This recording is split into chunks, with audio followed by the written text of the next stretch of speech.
Républicaine depuis toujours, Veronica est enregistrée sur les listes du Parti conservateur dans l'État de Virginie.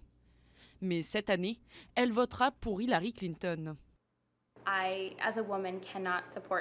En tant que femme, je ne peux pas voter pour quelqu'un qui dit des choses aussi horribles sur les femmes, à propos des minorités.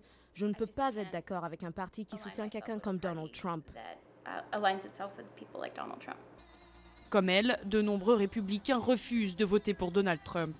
La publication d'une vidéo datant de 2005, où l'on entend le candidat tenir des propos misogynes, a jeté de l'huile sur le feu. Depuis, une douzaine de femmes ont accusé le milliardaire d'agression sexuelle.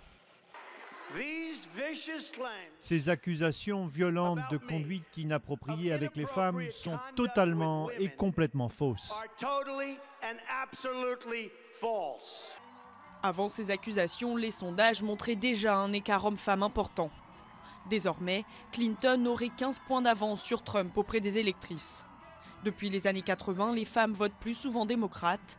Alors Hillary, première femme désignée candidate par un grand parti, compte bien surfer sur cette tendance. Si parler des congés familiaux payés, de l'égalité salariale et du droit des femmes de prendre nos décisions en matière de soins de santé, c'est jouer la carte des femmes, alors comptez sur moi. Hillary qui joue la carte des femmes, Trump qui se les met à dos. Ainsi, c'est creuser l'écart, selon les experts. Je pense que l'importance de l'écart homme-femme vient des indépendantes. Certains auraient voté républicain lors des autres élections, mais ils ne s'imaginent pas voter pour Donald Trump. Lors du dernier débat, Donald Trump a traité son adversaire de teigne. Une insulte devenue un cri de ralliement féministe pour les soutiens d'Hillary Clinton. Mais le candidat républicain compte quand même quelques indéfectibles parmi l'électorat féminin. Donald Trump n'abuse pas des femmes. Donald Trump est un homme qui aime les femmes. Donald Trump soutient les femmes.